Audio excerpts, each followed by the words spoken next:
Olá, minha gente! Estamos aqui para o nosso live, o nosso devocional do dia de hoje, onde vamos dar sequência à nossa leitura bíblica em ordem cronológica, seguindo o nosso plano de leitura deste ano, o nosso modelo OBA, oração, Bíblia e aplicação.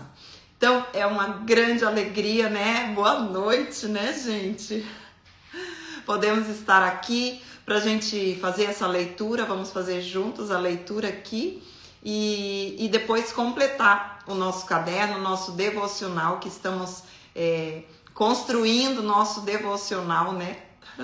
O nosso devocional pessoal. O nosso chamado desse ano é justamente chega de livro devocional, vamos fazer o nosso próprio livro devocional, né? O nosso caderno devocional a partir da leitura bíblica.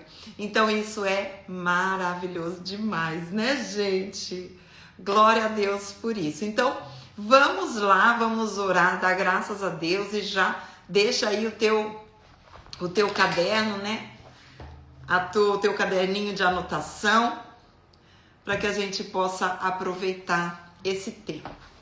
Vamos lá, minha gente, nesse horário, né, de sexta-feira à noite. À noite aí para vocês, né? Aqui é de tarde ainda, então a gente vai adaptando os horários aí, né, gente? Então vamos orar para dar graças a Deus. Paizinho, eu quero te agradecer, Senhor, por esse tempo, eu quero te agradecer por essa oportunidade maravilhosa, Senhor, que temos de poder nos reunir assim, Senhor, e desfrutar da tua presença e aprender mais do Senhor. Lendo, Senhor, a tua palavra, Pai, que a tua palavra possa fazer morada no nosso coração, Senhor, que haja transformação de consciência, Senhor, e um alinhamento das nossas vidas, Senhor, com uma vontade, Senhor, que flui do teu Espírito Santo de cumprir a tua palavra. Ajuda-nos, Senhor Deus, na nossa caminhada, para que em tudo possamos glorificar ao teu santo nome, Pai, em nome de Jesus. Amém, minha gente. Amém. Então vamos lá, né? Eu já tô com a minha Bíblia aqui. Hoje, a nossa leitura do dia de hoje é 2 Samuel, capítulo 8 e 9 e também 1 Crônicas, capítulo 18. Então, nós vamos começar aqui, vamos por 1 Crônicas, porque 1 Crônicas é praticamente o mesmo texto de 2 Samuel capítulo 8, tá? Então, vamos ler primeiro 1 Crônicas, que depois a gente já emenda aí no 2 Samuel. Então, vamos ler agora 1 Crônicas capítulo 18. Eu vou deixar aqui a cordinha que eu tava em Samuel, né? Então, nós vamos ler agora 1 Crônicas capítulo 18. Então, dentro de todo o contexto histórico que nós estamos, né, temos visto que o rei Davi, esse rei, né, que estava reinando, estava num momento maravilhoso do seu reinado, onde a gente viu que ele enfrentou muitos inimigos, venceu os inimigos, e justamente esse capítulo que nós vamos ler aqui agora, ele fala justamente sobre isso, sobre as vitórias do rei Davi. Então, a gente lê na ordem cronológica, é maravilhoso por causa disso, né? Então, justamente nesse período aqui, tá? Então, 1 Crônicas, capítulo 18, e depois nós vamos para 2 Samuel. Tá bom, gente? Vamos lá, então. Então, diz assim. Depois disso, feriu Davi os filisteus e os humilhou. Tomou Agate e suas aldeias das mãos dos filisteus. Olha, ainda lembra que nós falamos sobre a vitória sobre os filisteus? Também derrotou os moabitas e assim ficaram por servos de Davi e lhe pagavam tributo. Olha, os moabitas também, né? Outra nação também que esteve por muito tempo oprimindo o povo de Israel. Também Adadézer, rei de Zoba, foi derrotado por Davi até Amate, quando aquele foi restabelecer o seu domínio sobre o rio Eufrates. Tomou-lhe Davi 1.000 carros, 7.000 cavaleiros e 20.000 homens de pé. Davi já arretou a todos os cavalos dos carros, menos para 100 deles. Vieram os sírios de Damasco a socorrer Hadadezer, rei de Zoba. Porém, Davi matou dos sírios 22.000 homens. Olha isso, gente. Davi pôs guarnições na Síria de Damasco, e os sírios ficaram os servos de Davi e lhe pagavam tributo. Vocês vejam que Davi, ele estava conquistando todas essas nações, né? E ele aproveitava justamente dessas nações para pagar tributo e também para lhe servir no seu reinado.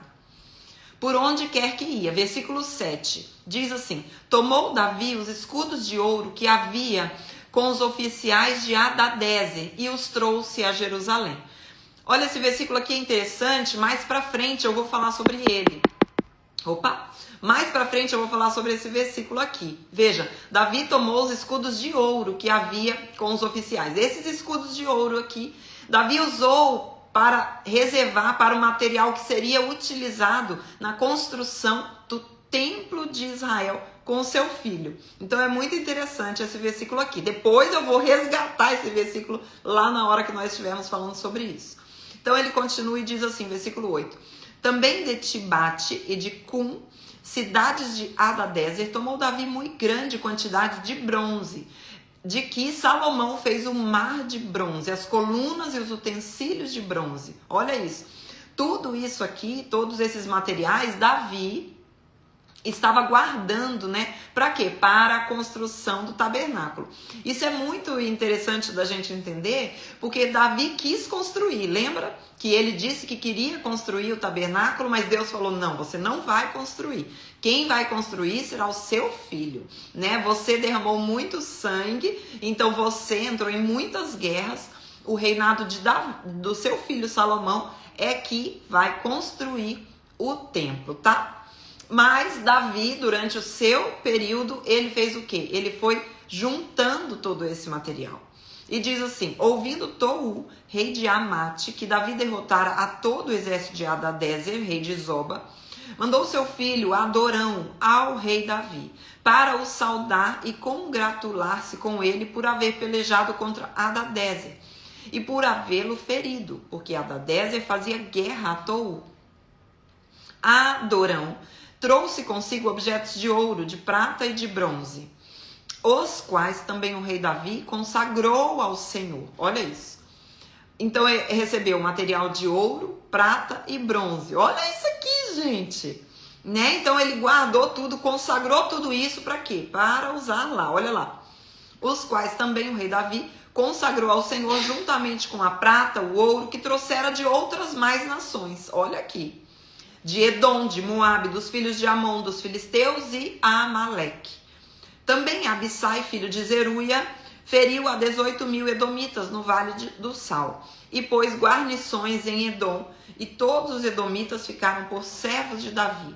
E o Senhor dava vitórias a Davi por onde quer que ele ia. Amém, gente? Estão entendendo aqui? Esse capítulo vai falar sobre as vitórias e sobre tudo aquilo que Davi conseguiu com essas batalhas que ele entrou e conquistou. Sendo que Deus fala aqui que o Senhor dava a vitória, né? Ou seja, era o Senhor quem fazia tudo aquilo. Versículo 14 diz assim: reinou, pois, Davi sobre todo Israel, julgava e fazia justiça a todo o povo. Lembra quantas foram as unções, né? Quantas vezes Davi foi ungido rei? Me digam aí, se vocês estão conosco aqui desde o começo, me diga aí. Nós já falamos sobre isso. Então, aqui ele estava reinando sobre todo Israel. Joabe, filho de Zeruia, era comandante do exército. Josafá, filho de Ailude, era cronista. Zadok, filho de Aitube, Abimeleque, filho de Abiatar, eram sacerdotes. E Salsa, escrivão. Benaia, filho de Joiada, era o comandante da guarda real. Os filhos de Davi, porém, eram os primeiros do lado do rei. 3 vezes. Gente, que coisa maravilhosa, exatamente. Então nós vimos, né, que o rei Davi, ele foi ungido 3 vezes. A primeira vez na sua casa paterna, lá em 1 Samuel capítulo 16, a segunda sobre toda a tribo de Judá e a terceira sobre todo o reino de Israel, né? Isso é maravilhoso, a gente vê essa progressão dentro dos limites do seu reinado, como o Senhor vai fazendo e como existe um tempo de treinamento e um tempo de preparação. Agora vamos lá para 2 Samuel, capítulo 8 e 9, tá? 2 Samuel, capítulo 8 e 9. Abram lá.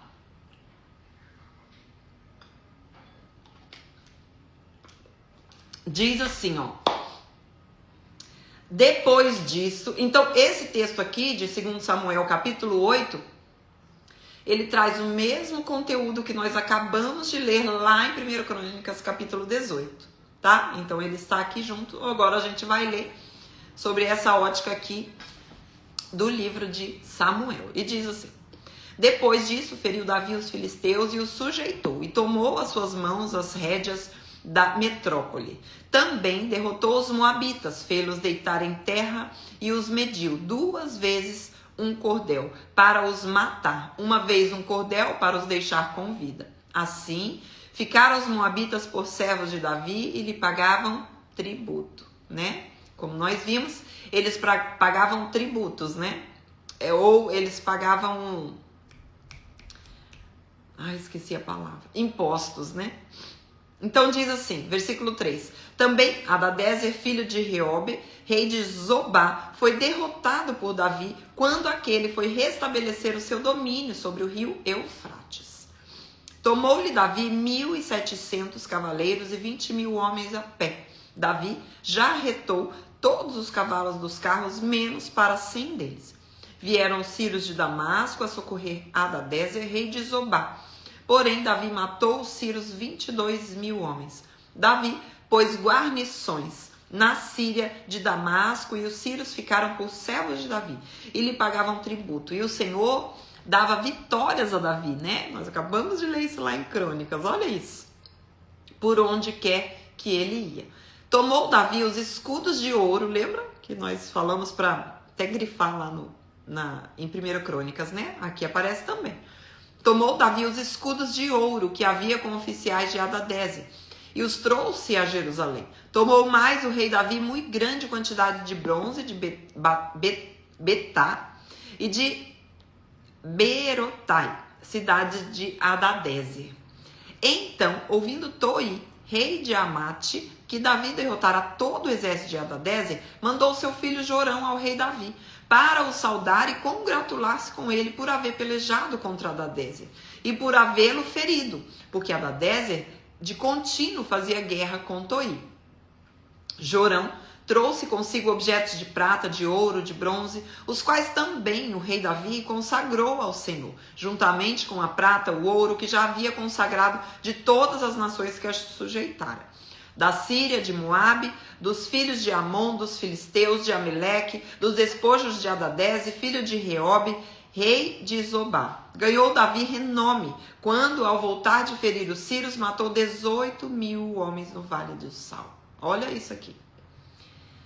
Pôs guarnições em Edom, em todo Edom pôs guarnições, e todos os edomitas ficaram por servos de Davi. E o Senhor dava vitórias a Davi por onde quer que ele ia. Então, a gente vê aqui que o Senhor dava as vitórias para Davi, né? Por onde quer que ele ia, o Senhor ia à frente na batalha e dava vitórias a ele. Continua aqui, né? Para a gente finalizar esse capítulo e entrar no capítulo 9.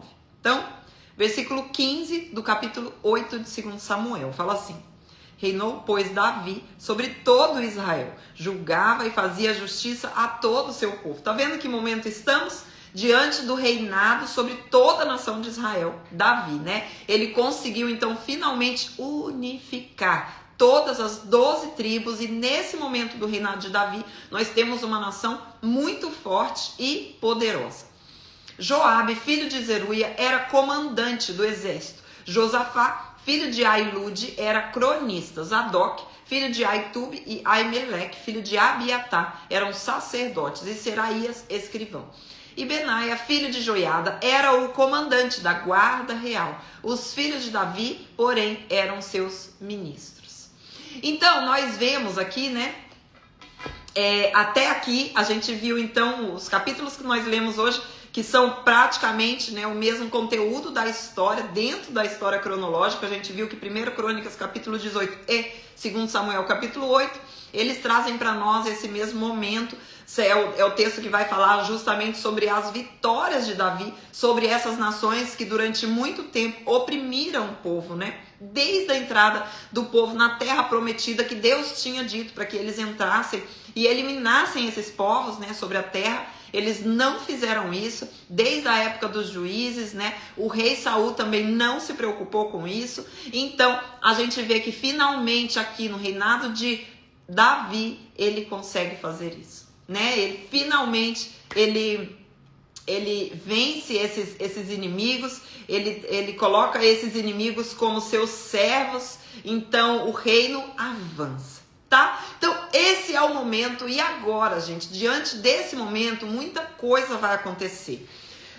O que eu quero que a gente entenda aqui dentro do contexto histórico da época é saber que esse aqui é o momento justamente do poder militar de Davi, né? Da força militar de Davi. Então era um momento áureo do exército de Davi, da nação do rei Davi, né, que ele estava lá de vento em polpa. E nesse momento, quando ele está indo bombando no seu reinado, nós agora entramos aqui no capítulo 9 de 2 Samuel. E diz assim, 2 Samuel, capítulo 9.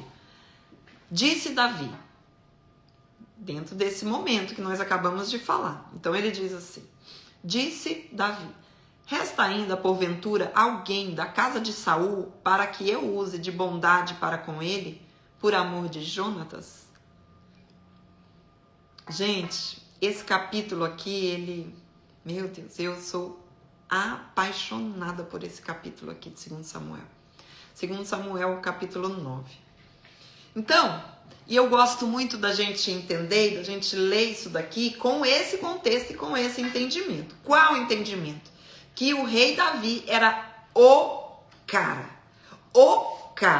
Era temível por todas as nações. Era o nome, o top 1, a busca. Ele era tudo sobre o rei Davi. O rei Davi era o homem mais poderoso que eles tinham acesso, que eles conheciam, que as nações conheciam. O homem mais poderoso que existia nessa época era o rei Davi. Então, diante disso, diante do seu reinado, que ia de vento em polpa, ele olha para os seus homens e diz assim, existe alguém da família de Saul para que eu use com bondade para com por amor a Jonatas? Quem era Jonatas? Quem era? Lembra quem era Jonatas? Jonatas era justamente o filho de Saul. Ele era o amigo de Davi, que nós vimos, né, com o passar do tempo aqui da história, nós estudamos sobre isso. E enquanto eles eram amigos, eles eram muito amigos, eles fizeram uma promessa. E eu quero ir com vocês para essa promessa, para que a gente possa fazer essa leitura e com esse entendimento ter uma profundidade nesse texto, tá? Então vamos lá para 1 Samuel capítulo 20. Vamos lá, 1 Samuel capítulo 20, a gente vai ler 1 Samuel 20, capítulo 1 Samuel 20, nós vamos ler a partir do versículo 14. Olha lá, do 14 vamos até o 17, tá bom, gente? Diz assim, ó. Aqui nós vamos ver a promessa da amizade que surgiu dentro da amizade deles, né? De Davi e Jonatas, sendo que o pai de Jonatas, que era Saul, queria matar Davi. Mas eles desenvolveram uma amizade, né? Uma amizade realmente, eles eram muito amigos. Então o texto diz o seguinte: se eu então ainda viver, porventura não usará para comigo de bondade do Senhor, para que não morra? Eles dois fazendo, tá? Jonatas e Davi fizeram ali um acordo, uma aliança. Então, Jonatas diz assim, e Jonatas tinha certeza que Davi seria rei. Ele fala assim, você vai usar de bondade para comigo? Versículo 15 fala assim, nem tampouco cortarás jamais da minha casa a tua bondade, nem ainda quando o Senhor desarraigar da terra todos os inimigos de Davi. Olha o que Jonatas dizia para Davi. Assim fez Jonatas aliança com a casa de Davi, dizendo, vingue o Senhor, os inimigos de Davi. Olha a fidelidade que ele tinha a essa amizade, como ele sabia que o Senhor era o Senhor de Davi e era o Senhor da vida dele também. Jonatas fez jurar a Davi de novo pelo amor que este lhe tinha, porque Jonatas o amava com todo o amor da sua alma. Olha isso aqui, gente. Então, esse capítulo que nós acabamos de ler, 1 Samuel, capítulo 20, é o capítulo que vai falar justamente da aliança que eles fazem. Que Jonatas fala, mesmo, né, se eu morrer, se acontecer alguma coisa, você vai agir com bondade ainda? Olha isso. Então, olha o que acontece, né? E aí a gente vê que nesse momento, gente, o que tinha acontecido? Jonatas já tinha morrido. Saul já tinha morrido. Davi, ele era o rei soberano. Ele era o rei que mandava e desmandava. Deixa eu dizer uma coisa para vocês aqui. Isso é tão importante, porque Davi aqui se lembra da aliança que ele tinha feito com Jonatas. Mas não tinha ninguém com a qual Davi pudesse prestar contas. Olha a fidelidade de Davi aqui. É aquilo que ele fez não para que os outros vissem, até porque da época ali de Jonatas, praticamente já tinha morrido todo mundo. Ele falou, tem alguém ainda vivo da família de Jonatas, para que eu possa, né, da família da casa de Saul, para que eu possa agir com bondade? Tinha alguém que pudesse chamar a atenção de Davi? Ô Davi, olha a aliança que você fez com Jonatas. Não, gente. Davi fez aliança com Jonatas. Só os dois. Ninguém viu, ninguém ouviu. Não tinha ninguém para acusar, para apontar o dedo. Ninguém. Mas o que bastava para Davi? A fidelidade. A fidelidade. Ele se lembrava disso e isso era o que bastava. Então, vamos dar sequência à leitura. Versículo 2 fala assim: havia um servo na casa de Saul, cujo nome era Ziba. Chamaram-no que viessem a Davi. Perguntou-lhe o rei: és tu, Ziba? Respondeu: eu mesmo, teu servo. Disse-lhe o rei: não há ainda alguém da casa de Saul para que eu use de bondade de Deus para com ele? Então Ziba respondeu ao rei: ainda há um filho de Jonatas, aleijado de ambos os pés. E onde ele está? Perguntou-lhe o rei. Ziba lhe respondeu: está na casa de Maquir, filho de Amiel, em Lodebar. Então mandou o rei Davi trazê-lo de Lodebar, da casa de Maquir, filho de Amiel. Vindo Mefibosete, filho de Jonatas, filho de Saul, a Davi, inclinou-se, prostrando-se com o rosto em terra. E disse Davi: Mefibosete? Ele disse: eis aqui o teu servo. Gente do céu. Eu sou apaixonada por esse texto aqui, é sensacional. Então vamos contextualizar, né? O que aconteceu? Davi então começa, né? A gente já viu aqui, a gente já entendeu que Davi era o cara, né? O soberano de toda aquela terra, de toda aquela nação, não só da nação de Israel, como ele era temível pelas demais nações, né? Todos conheciam Davi, todo mundo conhecia da fama de Davi, ele já estava conhecidíssimo, né? Ele era muito poderoso. Ele chega e pergunta se lembra da aliança que ele fez com Jonatas. Ele vai atrás dele, atrás de alguma informação para saber se havia alguém ali ainda. Aparece esse servo chamado Ziba e fala assim: olha, tem sim um rapaz. Tem um rapaz. Quem é esse rapaz? Ele nem fala o nome, ele só fala, ele é aleijado dos dois pés. O que aconteceu com esse rapaz? Vamos para 2 Samuel, capítulo 4, versículo 4. Vamos ver o que aconteceu com ele. Volte aí um bocadinho na sua Bíblia, no capítulo 4 de 2 Samuel, versículo 4.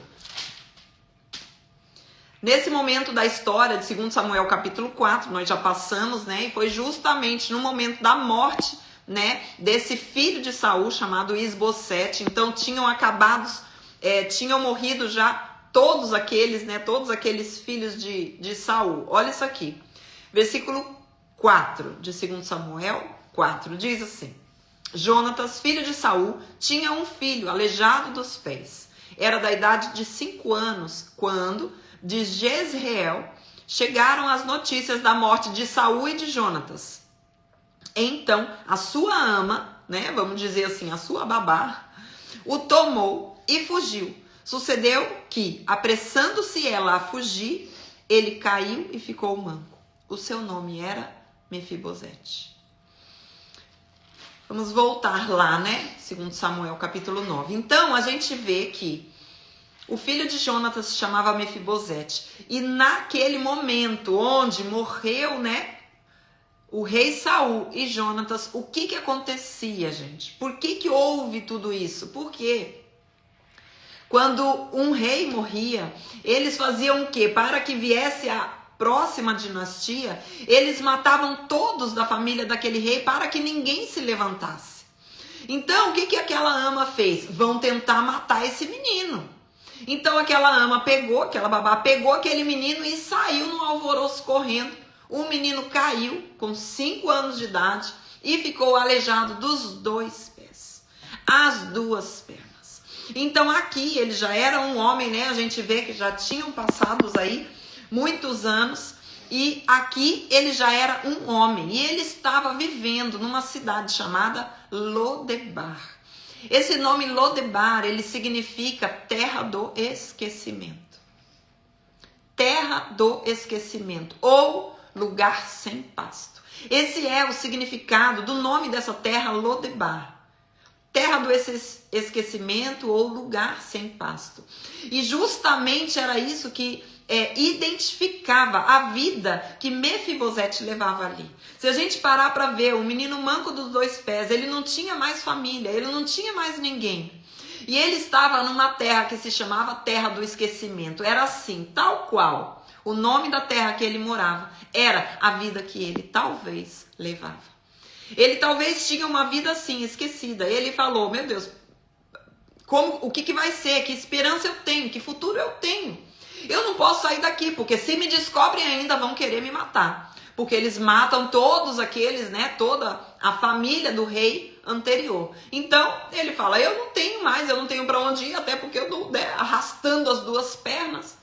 Para onde que eu posso ir? Eu vou ficar aqui nesse lugar sem pasto, nesse lugar do esquecimento, porque a minha vida é essa. Então, diante disso, Mefibosete continua naquele lugar. Um lugar sem pasto. Eu imagino aquelas cidades de faroeste.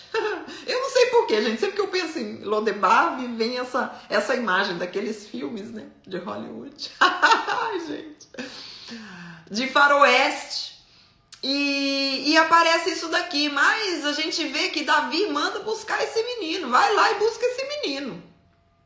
Então, eu gosto muito de imaginar a cena da história, Ele naquela cidade, numa cidade muito pacata, Lodebar, sem pasto, uma cidade do esquecimento, assim como era a sua vida. Uma vida esquecida por todo mundo. Quem ia se lembrar de um homem desse? Ninguém se lembrava dele. Mas, de repente, começa um alvoroço naquela cidade pequena. Quem conhece cidade interior aí, petitinha, sabe, imagina como que é. Então, assim, de repente aquele alvoroço, todo mundo começa a se mexer. Ei, tá chegando alguém aqui. E é alguém grande. Gente, as carruagens do rei. As carruagens do rei estão chegando em Lodebar. Já pensou, minha gente? Tá chegando aqui. E o povo começa a se estremecer. Fala, meu Deus, o rei? O rei tá vindo aqui fazer o quê nessa terra do esquecimento? O que é que o rei tá vindo fazer aqui? As carruagens do rei, e a cavalaria, e aquele povo tudo vestido com aquelas roupas. Eu consigo imaginar a cena. Todo mundo. E vai. E o Mefibosete fica pensando, meu Deus. O que ele pensa? Me descobrir aqui. O rei agora que tá poderoso, ele me descobriu aqui e agora ele vai vir me matar. Só pode ser isso. E a carruagem começa a passar. Quando vê, ele tem a esperança de que não seja isso. Mas o que acontece, gente? Aonde é que as carruagens param? Na frente da casa de Mefibosete. Ele fala assim, agora eu estou lascado. O rei veio me matar mesmo. Tá lá, aperta o cinto. Agora veio me matar. Não tem jeito mais. Ele não conseguia correr para fugir. Ele falou, o jeito é me entregar, porque eu não tenho o que fazer. O que acontece, gente? Versículo 6 fala assim. Então, versículo 5, né? Então mandou o rei Davi trazê-lo de Lodebar, da casa de Maqui, filho de Amiel. Versículo 6, vindo Mefibosete, filho de Jonas, filho de Saul, a Davi, inclinou-se, prostrando-se com o rosto em terra, e disse-lhe Davi, Mefibosete, ele lhe disse, eis aqui teu servo. Mefibosete, então, foi conduzido pelos servos de Davi para dentro daquela carruagem. Ele entrou dentro daquela carruagem enquanto aqueles cavalos cavalgavam até a cidade de Jerusalém. Ele ficava pensando, meu Deus, o que esse homem vai fazer comigo? O que o rei vai fazer comigo? Ele agora vai me matar, eu estou sozinho, não consigo correr, não consigo fugir. Agora eu não tenho o que fazer. Vocês estão entendendo que não tem o que fazer? Ele fica lá e ele é levado por aquilo. Quando ele chega diante do rei Davi, Davi chama ele pelo nome. Meu Deus do céu.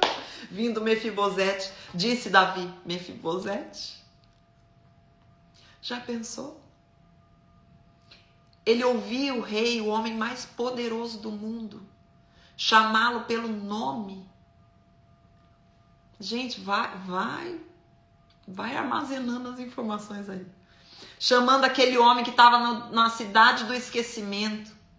E ele achava que não tinha mais esperança para ele, quando o homem mais poderoso da terra chama ele pelo nome. Mefibosete fala, eis aqui o teu servo. Meu Deus. Olha isso aqui. Aí versículo 7. Gente, coisa mais linda. Então, ele disse Davi, não temas, porque eu usarei de bondade para contigo, por amor de Jonatas teu pai, e te restituirei todas as terras de Saul teu pai, e tu comerás pão sempre à minha mesa. Meu Deus do céu. Meu Deus. O que Davi fala para ele, né? Davi fala assim, não temas. Por quê? Porque Davi viu nos olhos de Mefibosete que Mefibosete estava morrendo de medo. Ele olhou nos olhos de Mefibosete e falou assim, não tenha medo. Eu vou restituir para você tudo que era do seu pai. Tudo que era de Saul. E sabe o que mais? Você vai comer pão à minha mesa todos os dias da sua vida. Meu Deus. Versículo 8 fala assim, então se inclinou e disse, quem é teu servo para teres olhado para um servo, para teres olhado para um cão morto, como eu? Chamou Davi a Ziba, servo de Saul, e lhe disse, tudo que pertencia a Saul e toda a sua casa dei ao filho de teu senhor. Trabalhar-lhe-ás, pois a terra, tu e teus filhos e teus servos, e recolherás os frutos, para que a casa do teu senhor tenha pão que coma. Porém, Mefibosete, filho do teu senhor, comerá pão sempre à minha mesa. Tinha Ziba 15 filhos e 20 servos. Disse Ziba ao rei, segundo tudo quanto o meu senhor o rei manda, a seu servo assim o fará. Comeu, pois, Mefibosete à mesa de Davi com um dos filhos do rei. Meu Deus. Tinha Mefibosete um filho pequeno, cujo nome era Mica. Todos quantos moravam na casa de Ziba eram servos de Mefibosete. Morava Mefibosete em Jerusalém, porquanto comia sempre à mesa do rei. Ele era coxo de ambos os pés. A Bíblia vai falar para nós, aqui, ó. A Bíblia vai falar que Davi tinha os seus filhos, né? E os filhos do rei comiam sempre na mesa do rei. Então, Davi, em todas as suas refeições, ele devia armar aquela mesa e colocar todos os seus filhos. E o que aconteceu nesse momento da história? Olha lá, 2 Samuel, capítulo 5, que nós lemos, versículo 13, diz assim, até o 16. Olha lá, tomou Davi mais concubinas e mulheres de Jerusalém, depois que vieram de Hebrom, e nasceram-lhe mais filhos e filhas. São estes os nomes dos que nasceram em Jerusalém: Samua, Sobabe, Natã, Salomão, Ibar, Elisua, Nefeg, Jafia, Elisama, Eliada, Elifelete. Então, nós estamos aí na mesa do rei, onde estão sentados ali, né, Salomão, os filhos de Davi, todos um do lado do outro. Quando naquele dia Davi fala assim: hoje nós temos um convidado. Nós temos alguém que vai se sentar nessa mesa, no lugar de honra, todos os dias. E eles imaginam: quem é esse? Quem é esse poderoso que vai sentar na mesa do rei? Porque além do rei, quem senta nessa mesa são seus filhos. Eis que abre a porta daquela sala onde está aquela mesa de jantar gigante, com aquela refeição, com aquele banquete. A porta se abre. Quem vem? Mefibosete, arrastando a perna. E ele vai chegando perto da mesa e tem um lugar para ele naquela mesa. Ele se senta naquela mesa e a palavra do Senhor diz, o próprio Davi fala: você vai sentar e vai comer pão todos os dias na minha mesa. Essa é uma imagem, gente. Essa é a imagem da graça de Deus.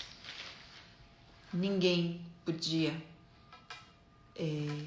cobrar de Davi a aliança que ele fez com Jonatas.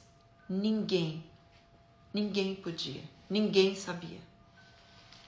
Mas para Davi bastava a fidelidade que ele tinha com seu amigo Jonatas.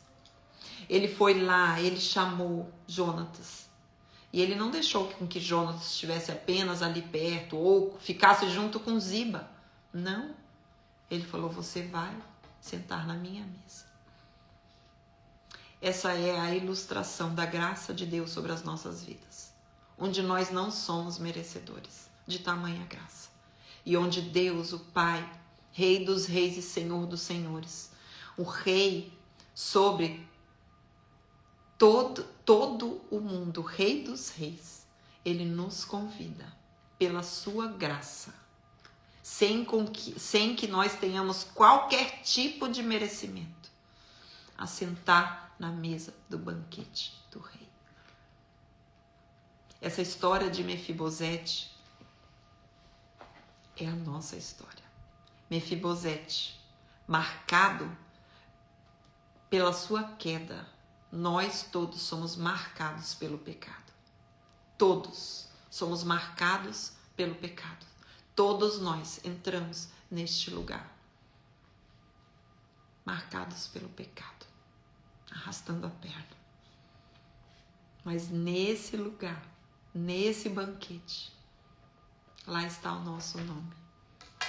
O Senhor nos convida para nos sentar junto com eles, numa mesa em comunhão com seus filhos. E que nós sabemos que nenhum de nós é merecedor. Ele convida unicamente pela sua fidelidade, pela fidelidade dessa trindade que se manifesta, onde ele vem a nós, ele nos convida, não porque nós tenhamos feito algo de bom, porque não há nada de bom em nós que não seja Cristo. Ele nos convida pela sua infinita misericórdia e pela sua graça. É que ele nos convida a sentar nessa mesa. Então, a cereja do bolo de hoje, gente, eu quero ler com vocês 2 textos lá no Novo Testamento que vão falar sobre essa graça. Primeiro, em Romanos, capítulo 5, versículo 8. Vamos lá. Romanos, capítulo 5, versículo 8.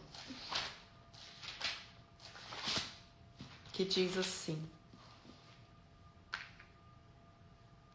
meu Deus do céu, A cereja. Diz assim, ó. Mas Deus prova o seu próprio amor para conosco, pelo fato. Prova o seu próprio amor para conosco pelo fato de ter Cristo morrido por nós, sendo nós ainda pecadores.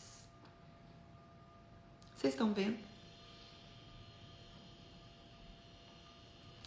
O Senhor não veio a nós porque nós fizemos algo bom. O Senhor não veio a nós porque Ele viu em nós algo justo, algo merecedor, não. Ele veio a nós pelo seu amor. Ele veio a nós pela sua misericórdia. Ele veio a nós e morreu Jesus, sendo nós ainda pecadores, sendo nós ainda marcados pelo pecado. Ele nos fez sentar nesta mesa do banquete. E agora vamos lá para Colossenses. Colossenses capítulo 1, versículo 6.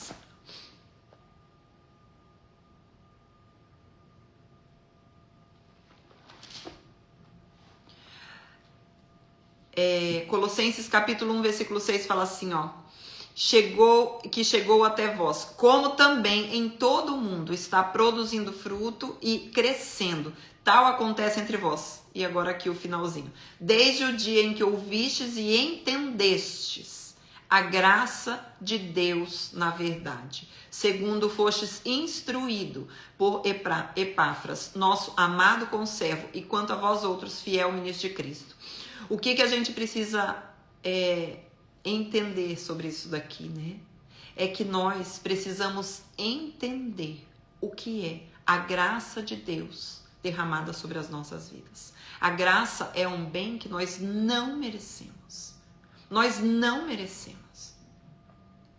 É Deus nos dar aquilo que nós não merecemos. Enquanto a misericórdia, Deus não nos dá aquilo que nós merecemos. É assim a diferença da graça e da misericórdia. Então, gente, eu quero finalizar esse texto e eu vou fazer o meu caderninho e depois, porque eu vou meditar ainda sobre o escrito da minha aplicação e da minha oração e vou colocar daqui a pouco aqui nos meus stories. Mas o que eu quero dizer para vocês é que diante desse texto, né, de Davi ter se lembrado de ir atrás de uma promessa que tinha sido dada por uma aliança que ele tinha feito com seu amigo Jonatas.